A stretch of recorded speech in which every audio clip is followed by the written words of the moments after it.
if something happens in a hospital, what do? Depending on what if it's a shift change in the middle of your birth? and it is actually that actually happened to me. There was the midwife, because I was in there for in labor for well over 24 hours. I was in labor for 50 hours. So the midwife who I started with was not my midwife who delivered. That's right. So things happen. And the other thing is that, hospitals are concerned about lawsuits. They're not concerned about mothers giving birth.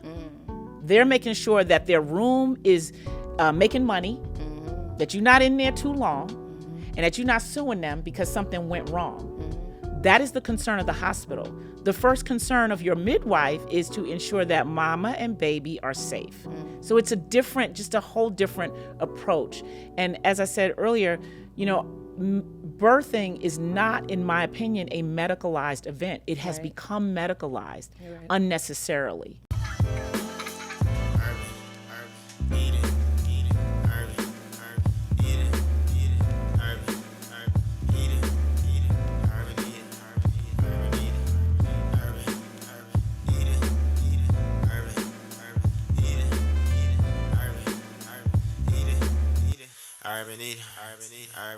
What's up, guys? Welcome back to another Urban Eden podcast. I'm your host, Taryn Lewis, and I'm excited, as always, for every podcast and for the guests that we have on here.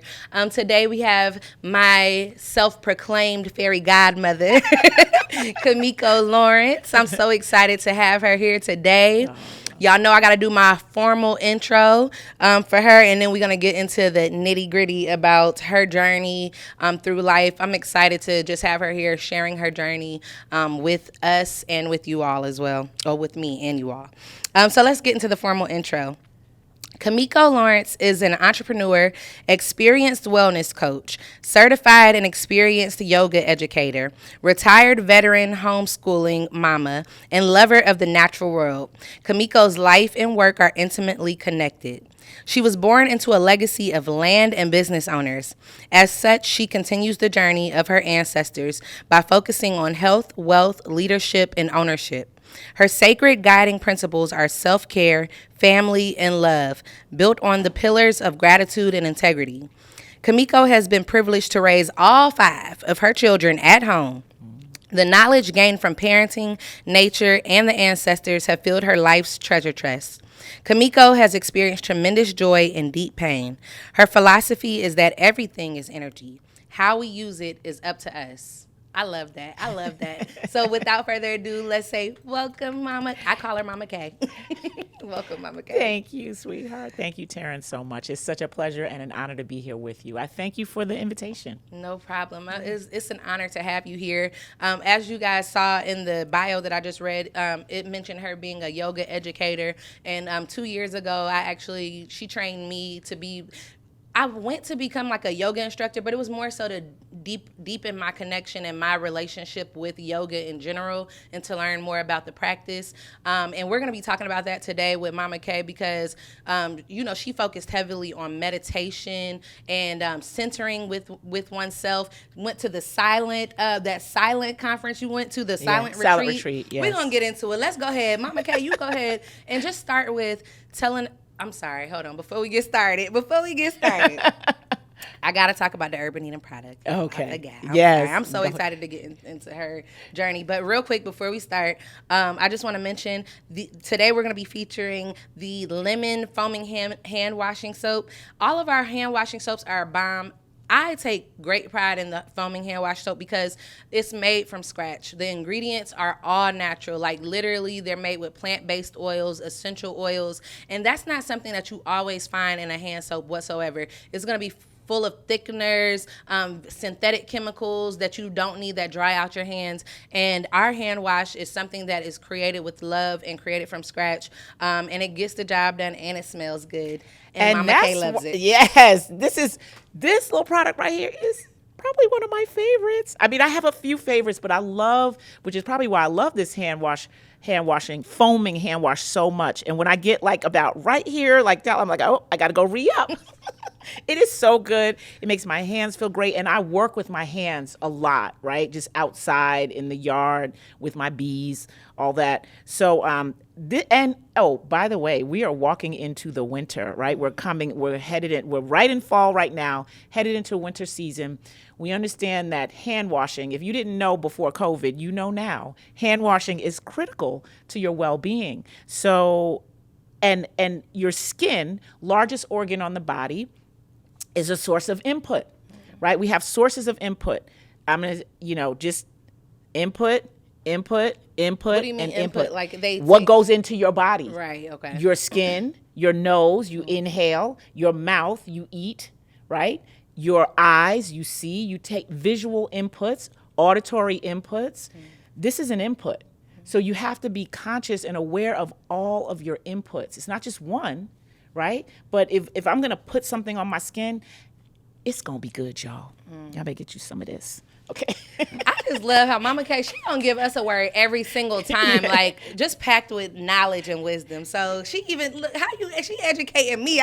She's talking about the inputs. I'm like, I'm sitting over here taking it all in. Like that's why she is my fairy godmother. Definitely, I look to you as a mentor. When she is gracefully 60 years old, and when I'm 60, I hope to just be as beautiful, young, and full of life as you are. So, without further ado, Mama K, can you pretty much just start us off with who you are, your journey so far? Yeah. Yes.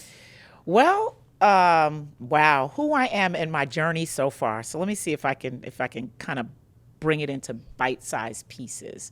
So who I am, I like to say I am a child of the Most High. You may call him or her God, Allah, Yahweh, Spirit, universe, whatever. I just know that there is something much greater than me, and I am a child of that. Okay? Without labels. When we talk about who we are, I think a lot of us think about like titles we wear, like I'm a wife, I'm a mom, I am a business owner, I am an educator, I am this, that, and stripping away all those titles, I am just a spiritual being having a human experience. My journey thus far has been colorful, to say the least. To say the least. So currently, in this phase of life, I have birthed 5 children, 3 of them at home. So I'm a home birth mama. And were they born in the 90s or like 2000s? My first child was born in 1990 in a hospital. My second child was born in 1996 in a hospital. My third child was born in 2002, consecutively 2004 and 6, and all 3 of those were born at home. Okay, and so what happened in between the hospital births to the home births? What guided you to going into home birth? And then you were doing it like home birth is cool now. Yeah. It's more so on the rise, but you did home birth like 22 years ago. Right. Yeah, I can count. He's 22 now. 22 is the oldest. What made you go that He's route? the first home birth child. My oldest is 33. Okay. But the first one born at home was 22. And the reason why I went that route is because I did not have positive experiences in the hospital. And I just want to say for women in general, however you choose to give birth is your choice, right? I'm not against hospitals. I'm not against any form of birthing a child. We've been birthing children for centuries. That's how people come into the world. Women birth them, right? So how we choose to do that, what my belief is that childbirth has become a medicalized experience. And just touching on that is so interesting because I just reconnected with my midwife of 22 years ago recently because she's observed my 22-year-old son who's in graduate school now, and she wanted to reconnect with him. And I'm like, oh my gosh, how beautiful is that? But we just started talking about birthing and the maternal morbidity rate of women, and then Black women. We are suffering. We are dying the most giving birth, right? So my hospital births, both of them, were not positive experiences. And when I found myself pregnant again and was ready to birth my third child, I was like, I just don't want to be in a hospital. I didn't know that there was another option. And again, thinking about how the universe responds, right? I'm just like, I just don't want to be in a hospital. That was constantly on my mind from the beginning, right? However, I started out, I was going to an OBGYN, right, for my checkups, et cetera, and so on. And at that time, I was also involved in yoga because my yoga journey began 25 years ago. Wow. So I had already been practicing yoga. I had been taking a prenatal yoga class and got into a conversation with my prenatal yoga teacher who said, hey, have you ever considered home birth? I'm like, what? Like, who does that? I just didn't even know, right? But when she shared that with me, of course, it piqued my curiosity. I was like, yeah, like, she recommended a book to me. I'm a reader. I read the book. I was like, yeah, let me find out this home birth thing. It was almost like this underground kind of like how you find midwives because it wasn't popular culture at the time. Yeah. I didn't even know there was such a thing. I didn't even think about it. You didn't know there was, you had given birth already prior to, but did not even know it was such a thing when our ancestors, that was all that they did. That's crazy because I was just going to say, how did I not know when my grandmother birthed 13 children? Well, 15, I'm sorry. 13 of her 15 children lived, but gave birth at home. Wow. All 15. My mother being one of them. Wow. 2 sets of twins. My grandmother. Okay, at home. But it just mentally that didn't even occur to me. It's just like that's what we did, and typically that's what we do. We just typically follow along. Everybody else is giving birth in a hospital. We give birth in hospitals. We have baby showers. We do all these things because that's just the culture that we live in, right? So once I began educating myself about home birth and learning about it, I was like, oh yeah. And then I found an awesome midwife who, fast forward, just reconnected with just a few days ago, and she's still just a beautiful soul. And it is the best. I tell you, when I had my first home birth experience, was the best experience of my birthing life. And that's what I was wondering too. I was like, how was that experience for you? Powerful. It was so empowering. I remember I journaled about it.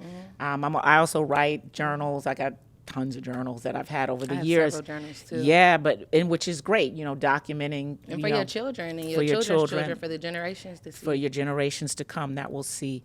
So I felt so extremely powerful giving birth because my body just did what it needed to do naturally. And that child, so just back up a minute, my first 2, I've always had large babies. So my first child was 9 pounds and 10 ounces. My second child was 8 pounds and 12 ounces, and he was the smallest of my 5 because he was an induced pregnancy. 8 pounds was the smallest? 8 pounds was the smallest. Can you believe that? 8 pounds. That's just what it is. My third and first home birth, and by the way, I had episiotomies, meaning I tore, had stitches and all that with those 2 children. They were all born vaginally, so thankfully, just a blessing that I did not have to have surgery to deliver my children. But my first home birth, born at home, this child was 10 pounds and 1 ounce. Not one tear. What? Nothing. Just like. Is that midwife that you were working with, is she still a midwife? She is retired now. She's 79 years old. She lives in New Jersey because I'm originally from New York. So my children were all 4 of my 5 were born in the Northeast. And but she's still, she kind of supports younger midwives now. She's not an active midwife anymore. That's interesting because my first one I did in the hospital, and it was the hospital I went to, they did water births at the time, but it was like a different experience. And I'm thinking for the second, I might try home birth. I'm gonna have to just keep talking to you. Yeah, it is. Well, listen, childbirth this is my own statistic. 85% mental, 15% physical. It is your mind. The mind is powerful. That's you're true. You're true. It's powerful. So when I started like visualizing like what I wanted my birth to look like, and again, how we speak about it, right? So you have to be mindful of your words, like. Because as you're saying, like, you can see and sense the hesitancy in your voice because in your mind you're telling yourself like, I don't know. That is right. I could see it just by the way your body is responding, right? So you really have to we have to work on positively affirming ourselves. So if the choice is, you know what, I want to have a home birth. I don't know how I'm gonna do it, but I'm gonna have this home birth. You get clear about it, but you got to be clear because the universe doesn't understand ambiguity. The universe does not understand. No. Ambiguity. So if you're like kind of like wishy-washy, like, I don't know, that's what you get. You got to be clear and decisive. Okay. Right? Yes. No matter what. It's just like and as mothers, like this happens to all mothers. All mothers tell their children, you could do anything. You could be all decisively. But when it comes to us, it's like, well, I don't know, maybe we come with that fear and those hesitancies. And so one of the things that I have learned and I try to encourage is to just get clear. What is it that you really want? Do you really want this? If you don't, it's okay. Yeah. But just get clear. Don't be straddling the fence. Get on one side. You're right. And so that way you can attract what you want and literally manifest. And I guess there are some aspects. I will say that when I did give birth in the hospital, I was only there afterwards for I was there in labor for well over 24 hours. And then I was in the hospital, I think, for maybe like 2 to 3 days. But I was feeling extremely like kind of depressed afterwards because I didn't go outside. I didn't get no sunlight at that point. Like, I stayed in the hospital room essentially recovering versus like where if I was at home or something, I could have been like more outside, more comfortable, and more in my own element. So I will seriously consider a home birth next time, of course. Yeah. Like, and if it, have you there or something. Listen, I'm here for you. I love you guys so much, and I am here. And I will say that, yes, that matters, right? Because once you first fully understand that your body is designed to have a child, that's why we're women. That's why we have hips. That's why we have these bodies, these breasts to feed them, these hips to carry them. And so you have the ability to birth your child in any situation. And from a scientific standpoint, for those who are very scientific, because we talk about, the first question a lot of people asked me, and I heard this over and over again, well, is it safe? Is it safe? Like, what if something happens? That's the biggest question. What if something happens? Well, what if something happens? First of all, home birth is the safest of all three methods of birthing. Scientifically, the research unequivocally says home birth is the safest. Why? Because you're already in your natural environment. You spent your however many years you've been in your home or time you've been there in your own natural environment, in that these surfaces, touching these places, sleeping in this bed. It's already safe. That's number one. Second of all, you feel most comfortable in your own home. That's true. You feel most comfortable. When you go into foreign spaces, we automatically have natural apprehension. That's a hospital, that's any place else. And number three, you have freedom and autonomy to just be. You don't have anybody telling you, well, don't do this, don't do that, do this, do that. There are not those protocols, right? So is it safe? Yes. What if something happens? Well, if something happens, your medically trained midwives are there to support you. That's true. Right? I'm not saying go out in the woods and have a baby, although you could. Yeah, you can. I mean, you can do whatever you want. But especially if it's your first time, you definitely probably more than likely want to have a midwife. You want to have someone who's medically trained. And midwives are amazing women, as well as doulas. I believe that anybody, at least it's been my experience encountering people in the childbirth space, they're just amazing, right? And they're going to support you, and they know what to do if something happens. If something happens in a hospital, what do? Depending on what if it's a shift change in the middle of your birth? and it is actually that actually happened to me. There was the midwife, because I was in there for in labor for well over 24 hours. I was in labor for 50 hours. So the midwife who I started with was not my midwife who delivered. That's right. So things happen. And the other thing is that, hospitals are concerned about lawsuits. They're not concerned about mothers giving birth. They're making sure that their room is making money, that you're not in there too long, and that you're not suing them because something went wrong.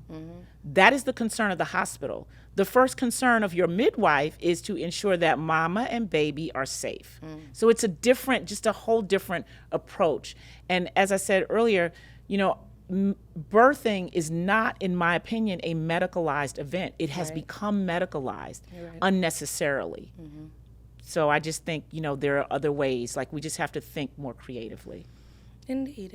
All right. Okay, that made me want to segue into you were one of the people who kind of just put into my thought process the fact that, we always say our children, my child. And to a degree, of course, that is your child. You Yeah. know, that's your child. But you, at my blessing way, you gave me a poem and just talked about your children not necessarily being your child. And you have to, you know, allow your children to live their own experiences, do their own thing. Can you talk to us about your journey with that, being a mother to 5 children, and how you even came to that, like how you came to experience that? Yeah. Yes. So the English language gives us pronouns: my, your, I, he, her, etc., and so on, right? And so the pronoun my denotes ownership. Okay. So when we say my car, my house, my child, my whatever, it's ownership. And so what I believe is that, and this is my own philosophy, right, y'all? I'm just saying this is how I think and how I've come to learn and understand this, raising children, right? So my is a form of possession. And I think, and also when words are powerful. So when we speak, right, our brain, our subconscious mind remembers these things and we take it in. So we say, that's my child.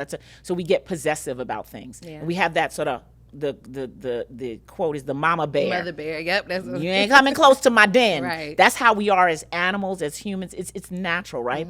What happens in the human experience is that our children, unlike animals in nature, we'll take birds. Birds have baby birds. They feed them. They care for them.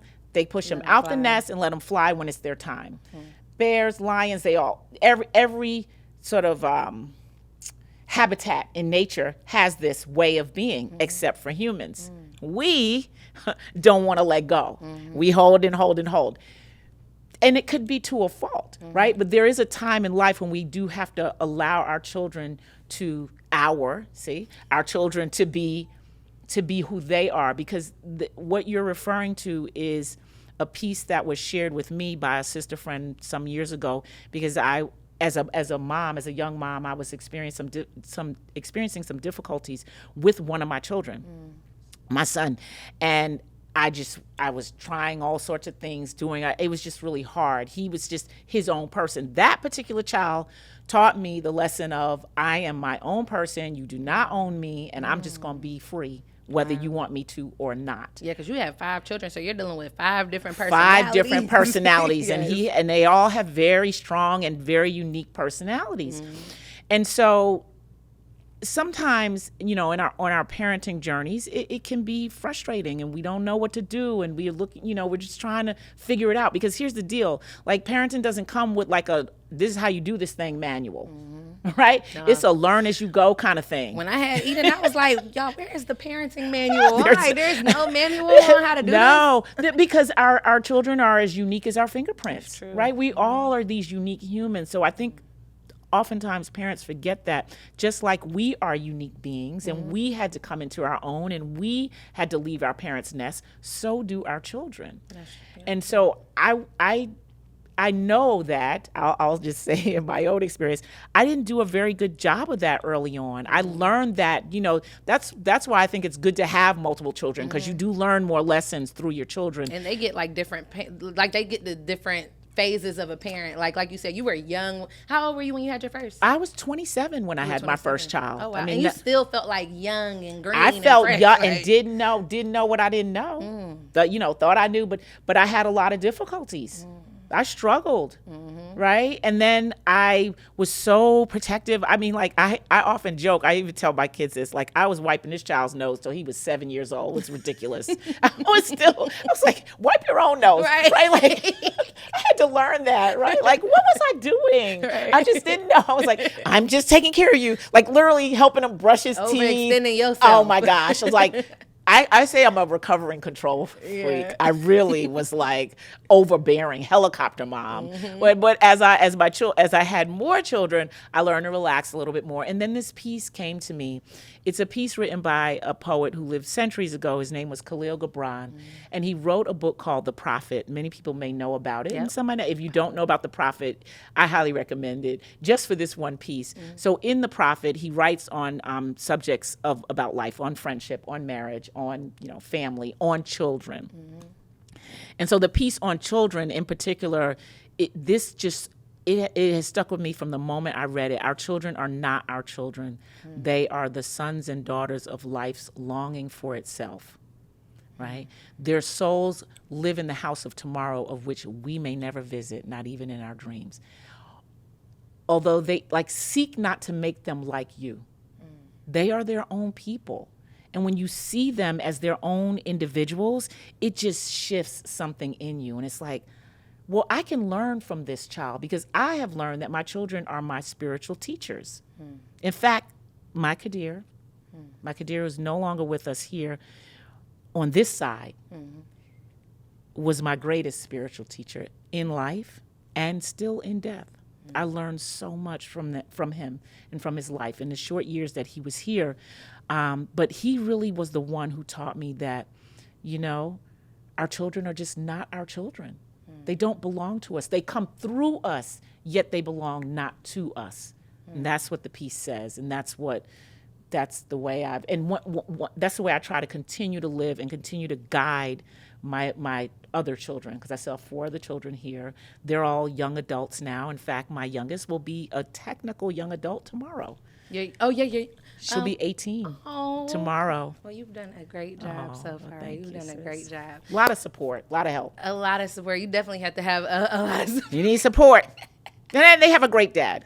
Yes. Got to give a plug to the dad. Shout out to dads. Shout out to dads. Shout out to dad. Yeah. Okay, so yes. Okay, so you said our children come through us, but they don't belong to us. And Yes. that is just such a powerful mindset to have. And I definitely try to, you told that to me before Eden was even here. So just as she continues to grow as a person, I'm mindful of when people say oh, that's my mini me or something like that. People saying oh, that's your broke bestie. I say that she's not broke, for one, because we have a lot of we have, but Who says that? I never heard it's that. a thing That's to say a new one. my broke bestie, but Wow. it's I was it's power in the tongue, so I'm Yes. not gonna say my child is broke or something, because You speak that. they give you rich experiences in Yes. life, like you said, they teach you so much. Yeah. So, and then also I don't consider her to be a mini me, because you don't want, again, you shouldn't even necessarily want your child to be like you. They'll take aspects of each parent, but you do want your child to be their own person and to have their own identity.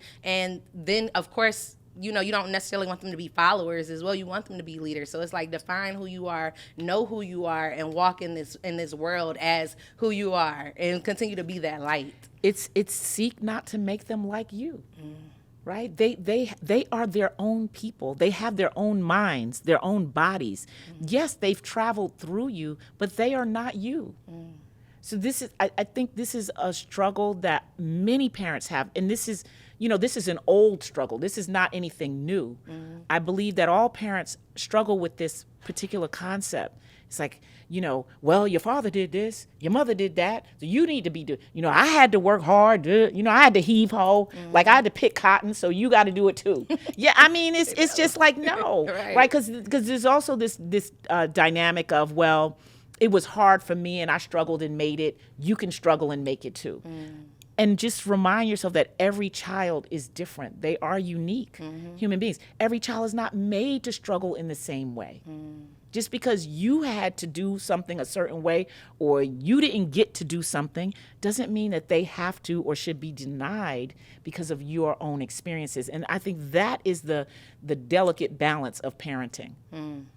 It's like walking a tightrope. Yeah, it's I ain't get to go out when you got to be, because I caught myself the other day because my daughter went out, right? And she's like, well, what time do I need to be home? I'm like, well, I think, by midnight. And I was wrecking my mind is that fair? Am I saying midnight? Because she's going to be 18, right? No, that is fair. And I said by midnight. That's fair. Yeah. My dad, when I was 17, I graduated high school while I was still 17, but my dad told me, he came to me one day and he said, you don't have a curfew no more.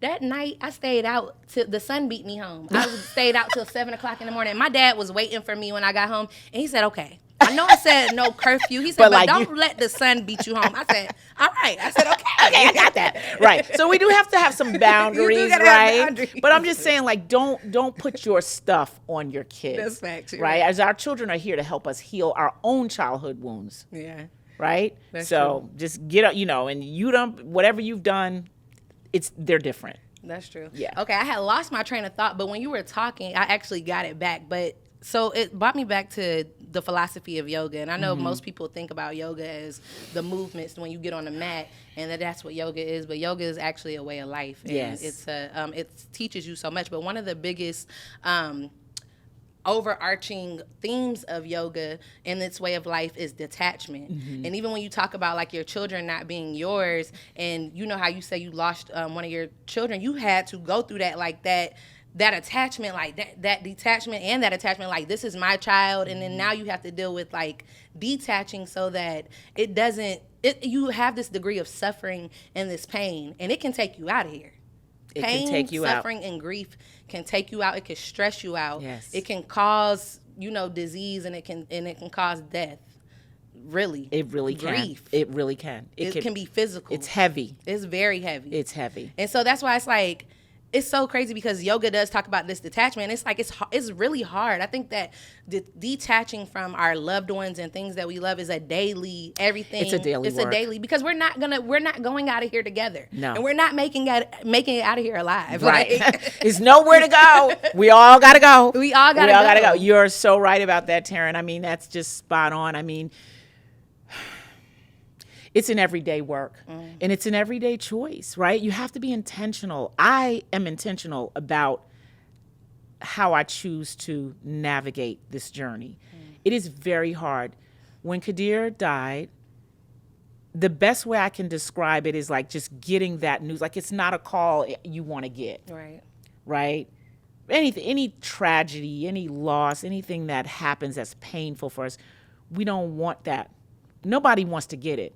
But as I say, nobody escapes life without experiencing pain. Nobody. From the youngest to the oldest, we all have some pain to experience. That is part of life. That's just this thing. I don't know why. That's just what it is. It's the duality of life, right? So it is very hard, right? I remember in those early days, the blessing from me, and I'm so grateful. I had so much love and support. I have a village. I still have a village of sisters, of women, even men, family, and family of choice, I say, and family of origin. Right. So my biological family, as well as family that I've acquired through the years, who just held me and supported me. Like, I couldn't, it just shut my brain down. Right? I just didn't know exactly what to do and how, but I had so much love and support around me. And that energy of love and support really, I believe, is what allowed me to help move through those very, very early difficult days. And as I continued to move, and I just kept on intentionally choosing the joy, not the pain. Because the pain is right there. And what I've learned is that, you can't run from pain, because pain is going to get you every time. You got to go through it. You got to go through it. It's like the ring of fire. We talk about this in childbirth. That ring of fire. I mean, once you're pregnant and you at term, there's no going back. You be like, wait a minute, the baby got to come out. It's got to come out. Right? It's got to come out. Yes. So you got to walk through that ring, and you cannot, there's nobody that can walk through it for you. So you just have to, again, mentally shore up. I'm going to get through this. I don't know how. It's going to hurt, but I'm going to keep on going. And you got to come out on the other side. And you come out on the other side. And the other side, it's like, the storm. Like, we just had this Hurricane Helene, which ravaged many, many places and people, and, destruction and such. And then the storm is over and the sun comes out. And it's calm. It's the same thing. It's that same energy. So the pain is there. It's the suffering. Pain is inevitable. Suffering is optional. Okay. Pain is inevitable. Suffering is optional. Yes. So when you talk about, it can keep you down, it can weigh you down, that's an option to stay in that, right? So I have to fight the forces that want to keep me on that side of pain and choose the side of joy. And I do that not alone. I'm not like some super shiro or anything.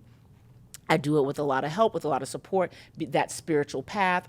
So the beauty in the yoga practice, because I had been practicing 25 years before Kadir's passing, I like to say that yoga and meditation, right? Meditation being one aspect of yoga, is a tool that helped me to move through. It's like I have this, for those who are visual or tactile individuals, I think of it like I have a toolkit. Just like, you work with tools, you got the screwdriver and the hammer and the saw, and each tool has a purpose. So I have this toolkit, this life toolkit, and yoga is one of the tools in the kit. And so when I need, so what good is something to learn if you don't use it? What good is it? What good is it to read books, listen, watch, hear? What you gonna do with it? So how do you apply it? So when real life hits you, it's like, that's the application. Okay, let me go get this. Go reach in your bag. Let me go get this thing, because I know how to breathe. Right. Because when it gets really hard, the first thing I do, because your chest gets tight, your shoulders get high, your face gets wrinkled, your head start hurting, your body feels it. The body keeps the score. Right? So what do? Okay, well, I do know how to breathe.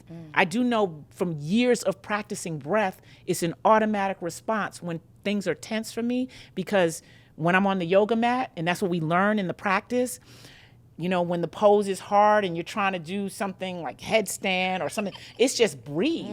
You got to breathe. And you can go deeper into the You go deeper in, because the breathe. more you tense up, the more you tighten up, the more tension you get, the more pain you get. It's going to keep coming down on you. And it's going to be uncomfortable. It's going to be to the point where you can't hold it. Right. You're going to have to let go.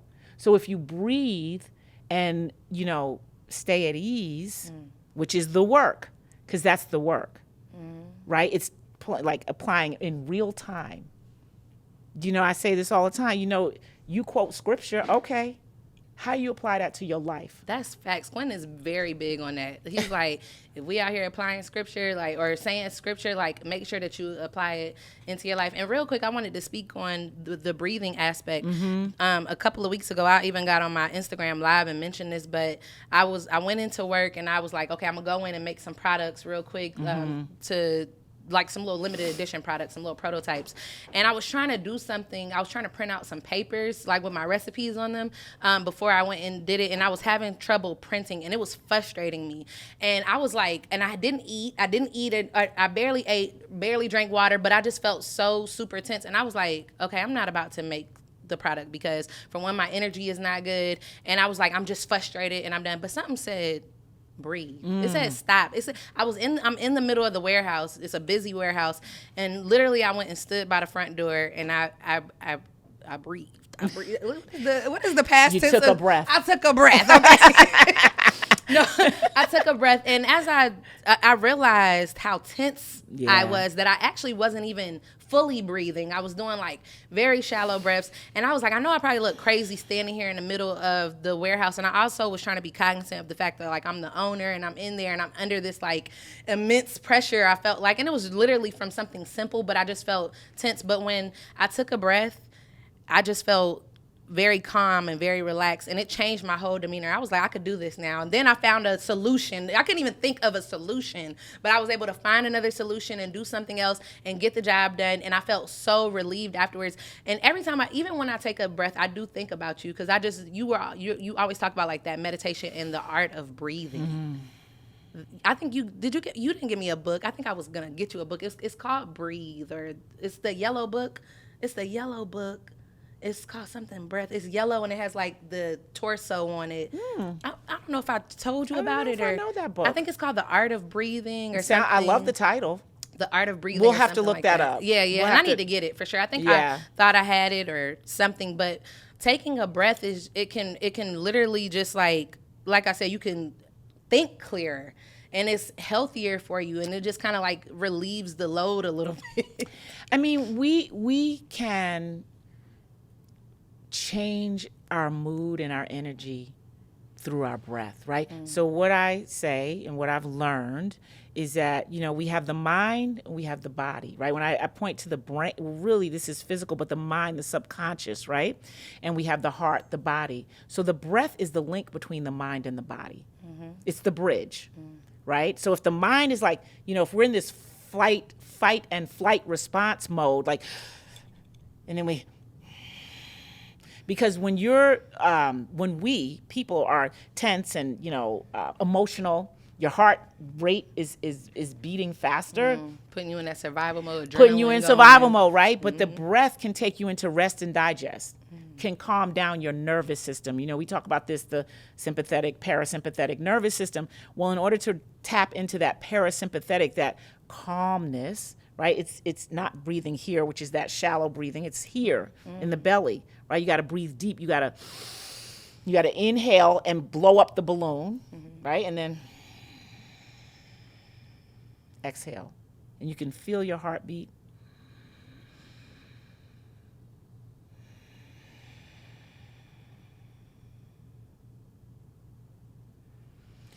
It completely changes the energy.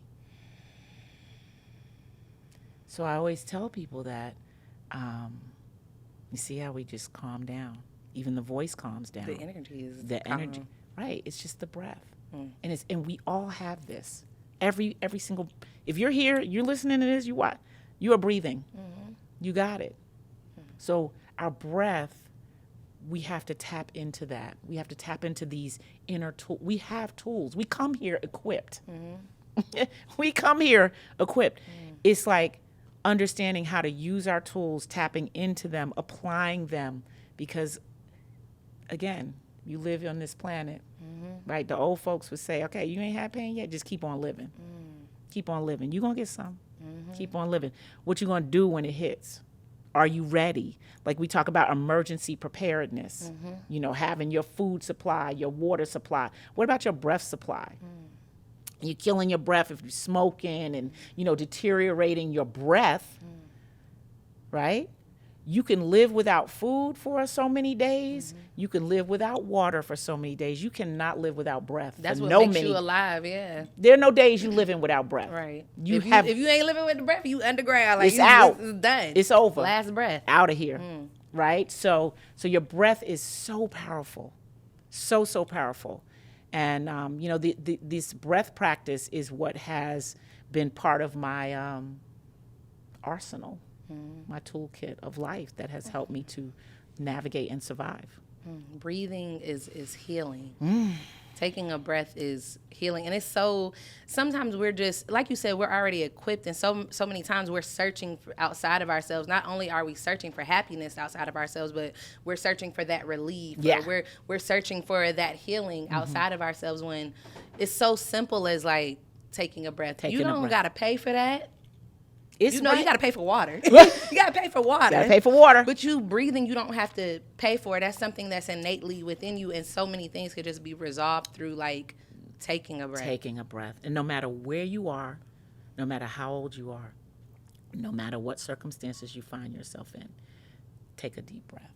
And that's one of the things that connects people, humanity in general, is just being able to breathe. Yeah. Like, absolutely.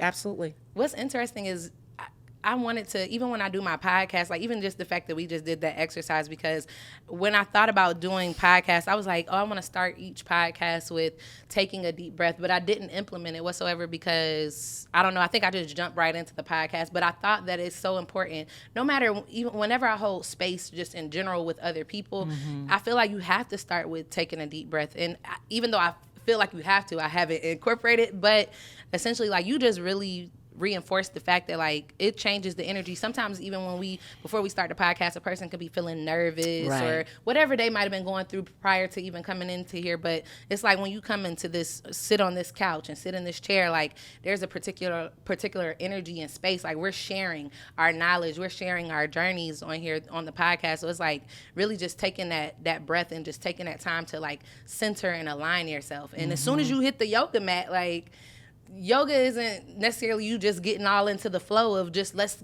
get started with some movements. Like take a breath first. Yeah, I mean, it's kind of like, you got to warm up even before you start taking movements. You got to warm up. You got to warm up the body. Just warm up the mind. Get centered. Get your mind right. And how do you do that? People say that, get your mind right. Get your mind right. You know that. That's a saying, right? People say that. Get your mind right. Get clear. Well, the breath can do that for you. Utilizing your breath is exactly the way you get your mind right and to get clear. That's facts, especially on that yoga mat. That's why I love yoga is so important to me, and that's even why I wanted to deepen like my practice within yoga. Even though it's a personal practice for me, it didn't feel like it was just a matter of like doing movements and doing poses. And once you learn about yoga, you know that there's different layers. Like asanas are only just literally one aspect of yoga. Yes. But again, like you said, that breathing component, meditation. Ishmael, you know, we took that we did that transcendental meditation class years ago, and it just was talking about just taking that time. And even when we sit down, it takes a minute to even get into that transcendent type of zone, like where you're just kind of like floating and you're blissful and at peace. Yeah. I know people joke about meditation so much, and all these thoughts come rushing to your head like as soon as you sit down. And you know, it's just like a matter of like quieting the mind. And so I know even when I came to you to learn more about yoga, meditation was, and actually you were recommended to me from the local yoga studio. Shout out to Keep It Moving. I got to get Jen on here too at some point. But I was asking them, they didn't start their yoga school yet, which they have one now, but I was like, man, I want to learn from an instructor. I want to go deeper. And Jen was like, you need to go to Kemiko. She was like, go to Kemiko. And she said one of the greatest things about you as the yoga teacher is that you incorporate meditation. Yeah. That you talk about meditation. And I had done like meditation classes. I've even come to you times when I've been stressed, like, you know, moments when I've been stressed. And you just had a meditation session with me. Like, sit down, let's breathe.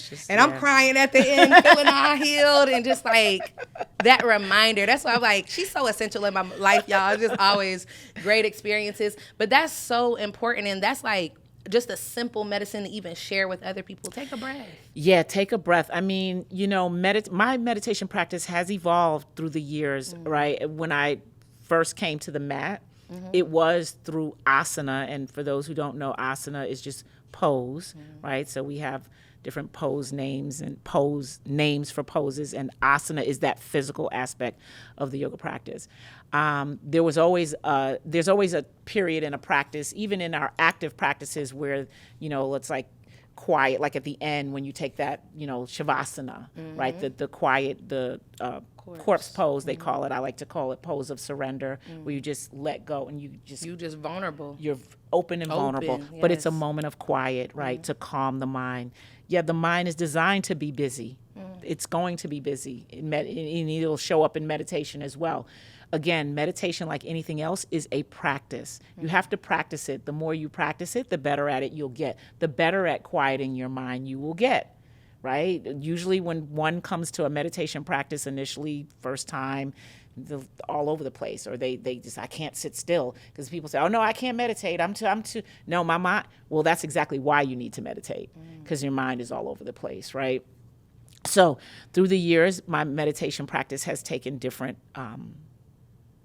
aspects, if you will, or different, it looks differently. Now my meditation is completely silent, right? So you mentioned earlier, like I did attend a 10-day silent meditation retreat. How was that? I don't know. Like, it sounds good. I want to maybe try it out, but 10 days? It's a lot. It's heavy. Everybody doesn't make 10 days. Some people give up. Like, I can't do this. It's hard, right? To sit with yourself for 10 days and not talk. It's just sit with yourself for an hour and don't talk. Let's just start there. And that's a real thing, though, is that some people don't even like to sit with themselves, don't want to hear their own Sit with thoughts. yourself, right? That is the work. It's a powerful practice of meditation. It's a particular type of meditation. There are many, many sorts of meditation, and all types don't work for all people. Just like we're unique, we have different tastes and different likes that we enjoy. This particular form of meditation, because of the person, my constitution, I'm very energetic, very active. Very active. Like, I need to calm down, right? So the silence is beautiful for me, because it helps me to hone that side of me that's not so strong, that quietness. I am in no ways an introvert. Everybody knows me. Like, she's talking out loud. Like, you know me, you know. If you know me, you know me. I'm just, what you see is what you get. So that silent meditation, I love it because it challenges me to go to a different level of myself, to tap into spaces that I would never have even been aware of had I not sat down with myself. Yeah, you could tap in. I was at a women's gathering the other day, and they were at the end they were like, "What do you need?" And I was like, when I sat there and thought about what I needed, I was like, I need to tap in because sometimes you might not feel where you want to be in your life, but again, everything is within, and how you create your life is totally up to you. And once you tap in, you can receive those downloads. The clarity comes to you when you take that time to like actually sit with self and just quiet everything out. Well, I like to say, prayer is when you're talking to God. Meditation is when you're hearing from God.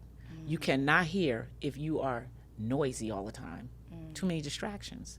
It has to be quiet for you to receive those downloads. Right. And meditation is a way to be quiet. That's how you hear from your most divine self, power, being.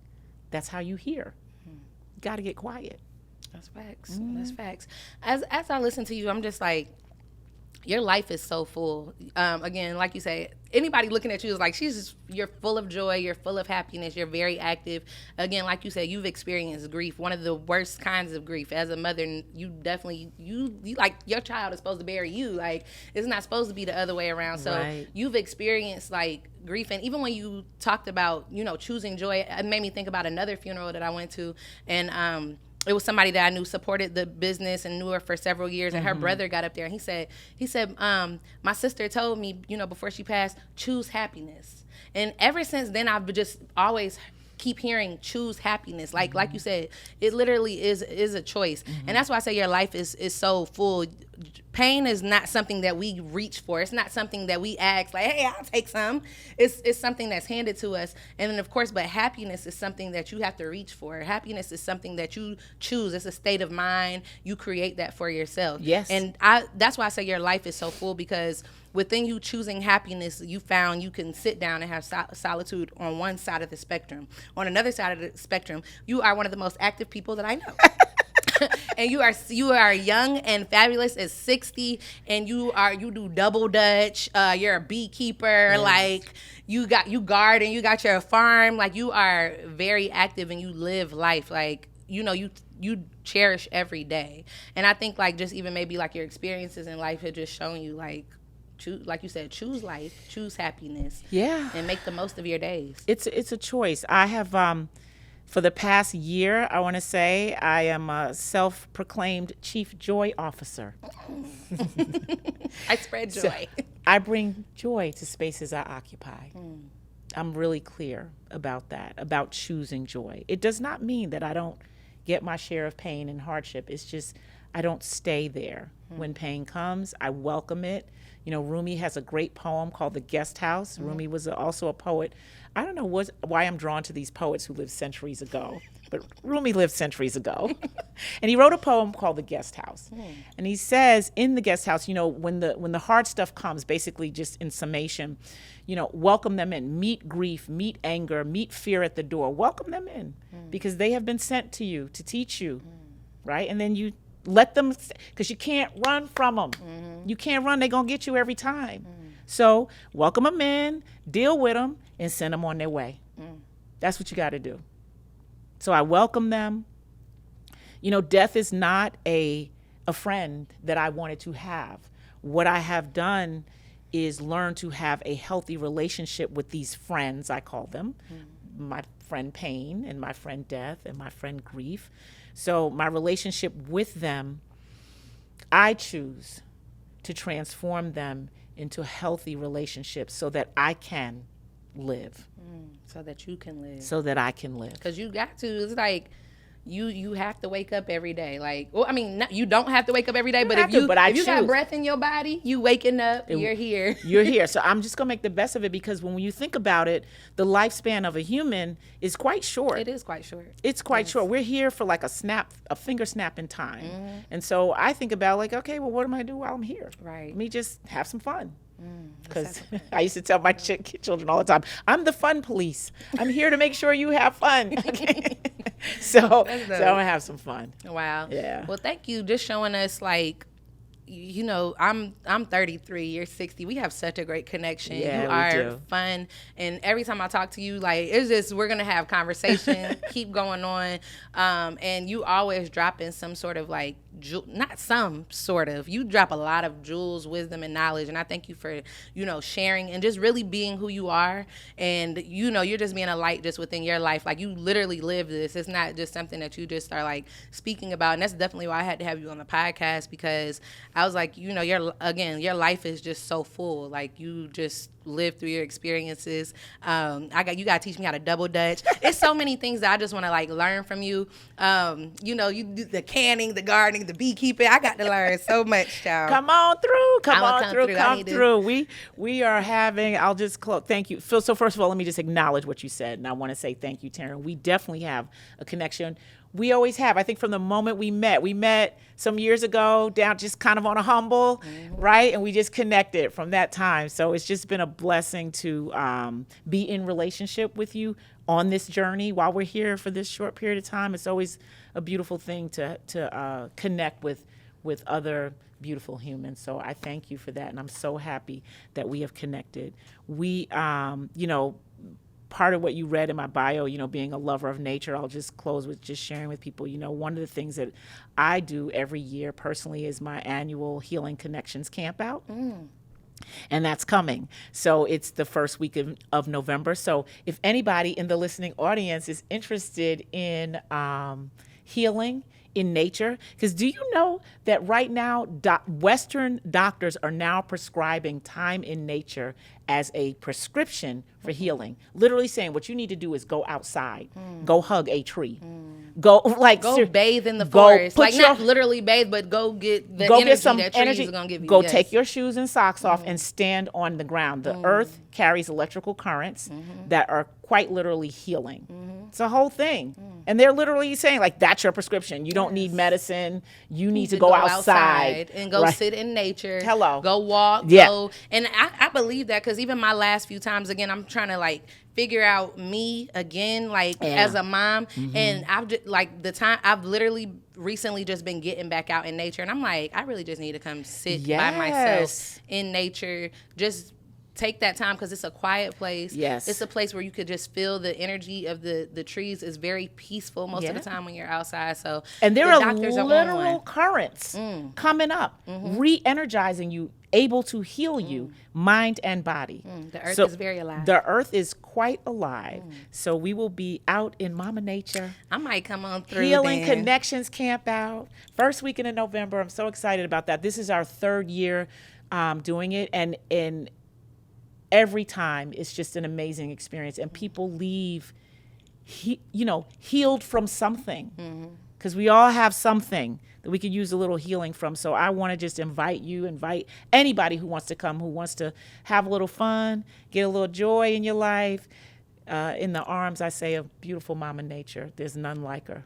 Just come on out and get some healing and some love and some joy. I'm gonna have to come through. I haven't camped out in a tent in about a year. You don't have to have a tent. You could we got options. Oh, yeah, I got options. Okay, got but options. I haven't camped out in a tent in a I in love a while. tent camping. Yes, I'm a tent camper. It's been a minute. Yeah, And it's very relaxing. Yeah, it's definitely a different beautiful experience. Yeah, and it's going to be, it's a beautiful local Black woman-owned farm. Land, which is, it's a beautiful space right here in Fairburn, so close to us. Okay, sweet. I'm gonna definitely check it out. I saw the flyer for it. I'll check it out. Before we close out, can you share with us like your Instagram, your website, where we can find you? Yes. You can find me on all platforms. I am, well, first of all, my name, Kemiko, right? So if you're a Facebooker or a face looker, as we say, some people are face lookers.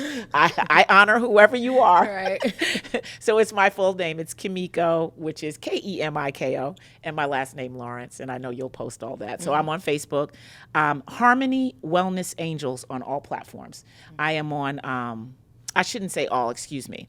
On Facebook, on Instagram, I am Harmony Wellness Angels. On TikTok, I am Mama K. Mama K. Yes, I'm Mama K on TikTok. But you can if you look up my name, you'll find me. And then, of course, harmonywellnessangels.com. Yeah. Well, yeah. Thank you again for just taking the time to be here and for sharing all the knowledge that you have shared. Of course, this podcast is about holistic health, and even how we just talked about the connection of the breath to the mind and the body. Like, that is about as holistic as it gets, because that's like our being, and that connection is so important, and that's something that we have to continue to foster and cultivate every single day through different practices, whether it be yoga, meditation, taking a walk outside in nature, the foods that you eat, the lifestyle that you live, the products that you put on your body. Like, it is truly a choice that you make every day to be your best self. The inputs, so that you can be a great output. Because input equals output. Input equals output. Right? What you put in, you put out. You got to put out. That's exactly right. That's true. Yeah. All right. So again, thank you, guys, for another podcast episode. This one is going down in the books. Yeah. Shout out to Mama K, my personal fairy godmother. Love you to life, and thank you for being here with us today, y'all. Peace. Peace.